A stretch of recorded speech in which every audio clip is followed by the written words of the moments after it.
Time now for The Price is Right, brought to you by Able Auctions. It's a jam-packed show on a Friday. So, Matt, I cede my time.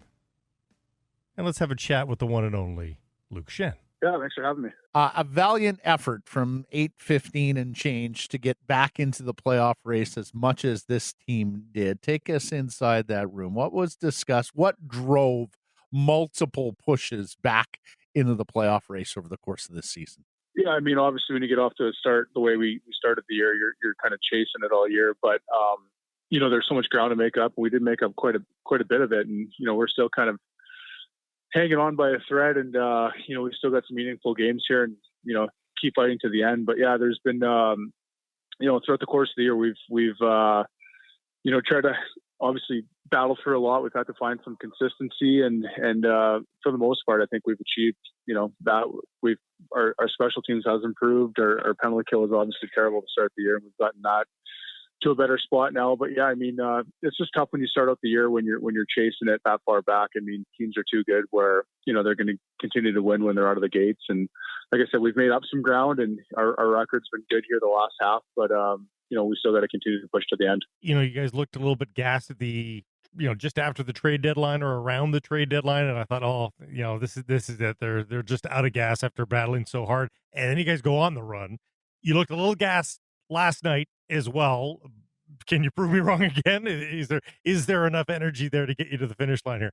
Well, I mean, we're dealing with the same schedule that other teams are, right? I mean, obviously, I think obviously we've had to push probably, like I said earlier, a lot harder than other teams had just to try to get ourselves back into it. So yeah, I mean, it's been a grind. There's no question about it. But I mean, there's no excuse not to find the energy and the emotion physically and mentally to get through it. I mean, it's 4 more games left here, so I mean, you got to dig in and find a way to do whatever you can to make yourself as prepared as you can. And like I said, it's a lot of it, obviously, this time of the year, it's, guys are going through a lot physically, but I think for the most part, it's between the years and making sure you're ready to go and mentally strong. And, these are experiences that you can't teach, you got to go through. And I think guys are learning what it takes and how hard it is to get yourself in this position and obviously, fight for the playoffs. So, yeah, it's a challenge for sure, but in my mind, there's no reason why guys shouldn't be able to,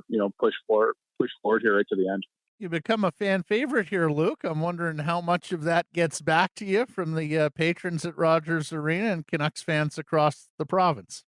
Yeah, I don't know about fan favorite, but I really enjoy wearing that Canucks uniform and jersey and being part of the organization and just a part of the city and the organization. And I grew up ever since I kind of played in Kelowna, paying attention to the Canucks and seeing all the games on TV when I played in Kelowna junior hockey. And the first time I came around here and got the opportunity, I loved it. And it was just a great opportunity and experience to kind of get a chance to a second chance at kind of, reviving my career. Obviously I was in a tough spot and, they took a chance on me and gave me an opportunity. So it's a special place to me that, no one else took that chance. And, I owe a lot to this organization. And as far as the fan base, I mean, it's an incredible and passionate fan base. Even, since pretty much I feel like December when Bruce came in, they've been the fans have been so supportive and cheered us on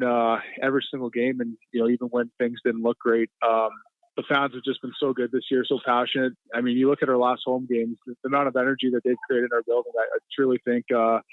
It gives us a little extra bump, and we're trying to turn it into a tougher building to play in, and the fans and the crowd has a huge part in it. So, I mean, on a personal level, yeah, I enjoy every bit of Vancouver. It's a place I've enjoyed playing. I mean, I've played in a few places around the league now, and Vancouver's for sure at the top for me. I've loved every bit of it, and then hopefully continue to be a part of the future here going forward. Take us through your year. I mean, you get here, there's a glut of blue liners. We're all wondering who's going to play with whom. Is everyone there? Who's going to be a nightly regular? Is there going to be some rotation? You wind up playing a fair bit with Quinn Hughes, Luke, and even have the general manager saying at the deadline, we think he's a culture carrier. We'd like him around here long term. Take us through your year because it's been quite impressive. Oh, thanks. I mean, in all honesty, I mean, part of the reason signing here, was, on a personal level, I had sort of a vision and goals of where I thought I can get to, and having the experience to play in Tampa the last couple of years and seeing how their culture is and the defenseman they had there. I learned a lot, and part of the decision to sign back in Vancouver was to kind of carry on those experiences. And as far as getting out of the gate, it was like I said, a little bit of a challenge. Like you said, there's some other bodies in there, and maybe the opportunity wasn't what I anticipated to start after leaving. But I mean, I thought if I could stick with it and finally get an opportunity that I could prove to myself, and I guess people in the organization that this is ultimately going to work itself out. So I mean, yeah, it's been interesting start to the year, and just I've been given a great opportunity, obviously, to play with Huggy. He's such a elite defenseman in this league as far as moving the puck and skating himself out of trouble and defending really well this year. So I mean, yeah, it's been a good opportunity and a good fit, and wanted to, like I said, continue to help things pushing forward and be a part of not just an extra guy who can be replaceable within the organization, but a guy that is establish yourself as kind of a core guy and guy that they see a part of the future and part of the process going forward, and in order to create a winning culture here. So I mean, that was part of the goal coming into it, and like I said, had a vision, and I still think that I can continue to help this team and get better personally. I think a lot of people are familiar now that there was an Adam Oates bump for you, that he played a role in sort of helping you along here later in your career. Can you give us a couple of examples of just things like, I mean, I think a lot of people will be wondering how one of the best playmaking centers of all time helped a defenseman in this regard. But was there something, a couple of things that really just kind of made things click for you? Yeah, well, I mean, it's a bit of a long story. I mean, I was down and out sort of in San Diego. Really thought my career was probably over. I mean, you're clearing waivers at 29 years old for the first time. The odds are stacked against you pretty good, I think, in that situation. And what ended up happening was St. Louis was in a similar situation at the time where they were going through a tough stretch. They were last place in the league at the time. And my brother actually had to score in like 15 games. And the one guy that was playing really well was Ryan O'Reilly. And he mentioned to my brother saying, hey, well, I'm not sure if you're working with anyone, but, I'm having some success with him. Why don't you give him a try? And but after a week working with Braden, Oates tells Braden, he goes, hey, I got to ask, like, what's going on with your brother? I used to coach against him. Like, what's going on there? And so I ended up giving him a call and asked, exactly the question you're asking me. Well, how are you going to help me when you're working with, the McDavids and Eichels and Kucherovs and Stamkoses of the world? Like, what are you going to do? Like, how am I even in the same category? And it's, he just teaches like sort of, I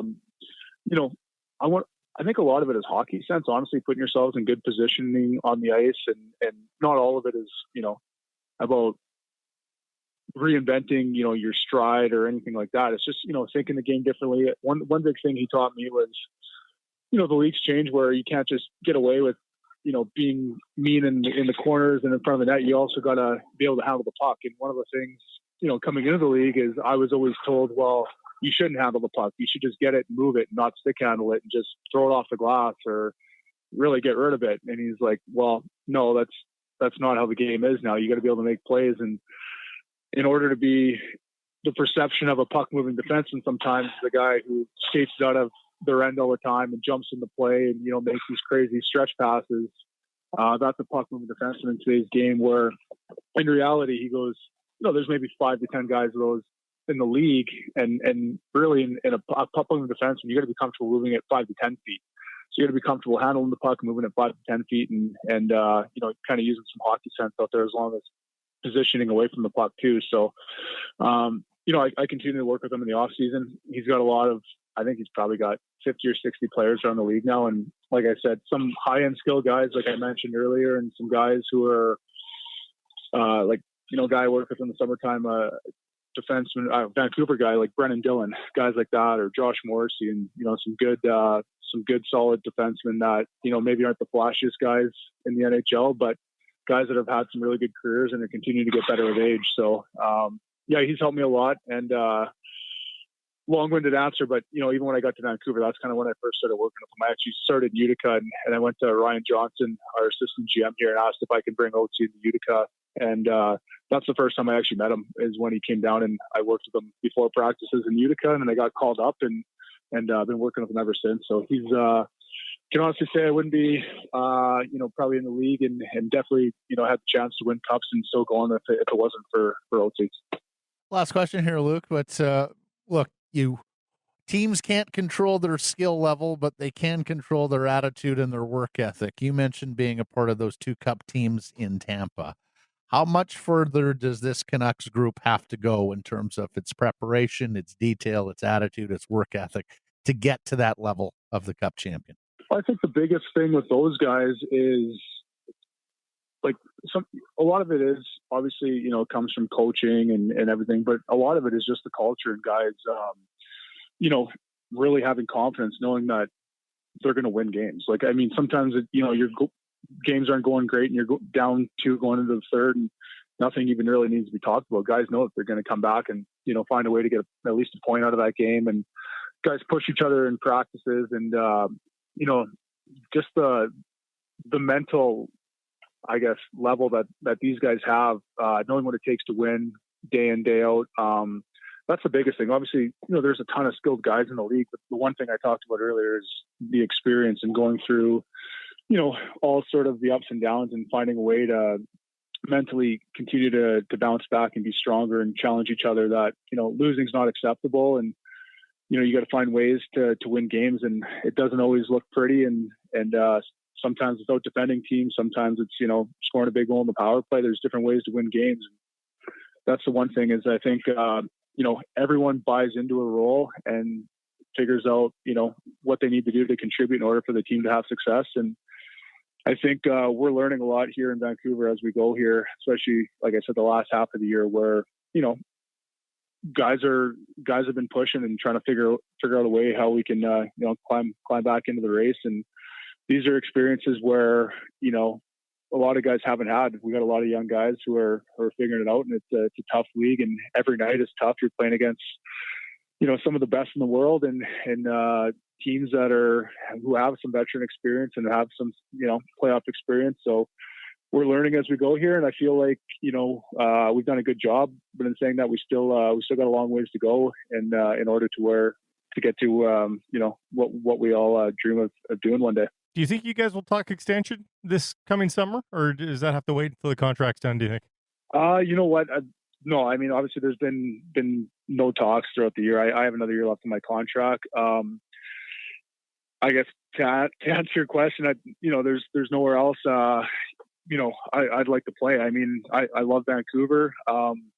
I'm 32 years old, which, people I think view me as an older veteran guy, which, goes with the territory of being around for a long time. But, I still think I can get better and which is a crazy thing to say, potential and hitting your ceiling. I still think I'm, trying to work on things and get better based on, things we talked about earlier, as far as working with guys in the off season or finding different ways to contribute. So, I mean, I still want to be in Vancouver and be a part of a winning team here.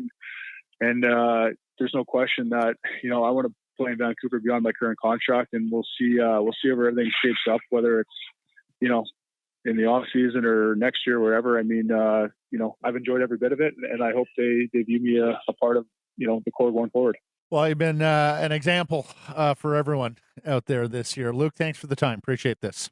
All right. Thanks, guys, for having me. I appreciate it. That's The Price is Right, brought to you by Able Auctions. Send the feedback on text 778-402-9680 into the Great Clips text message club inbox. 37 Great Clips salons are around Vancouver and the Lower Mainland. Get a hold of us on Twitter at JustBlakePrice or at Sekeres in Price. All brought to you by Able Auctions.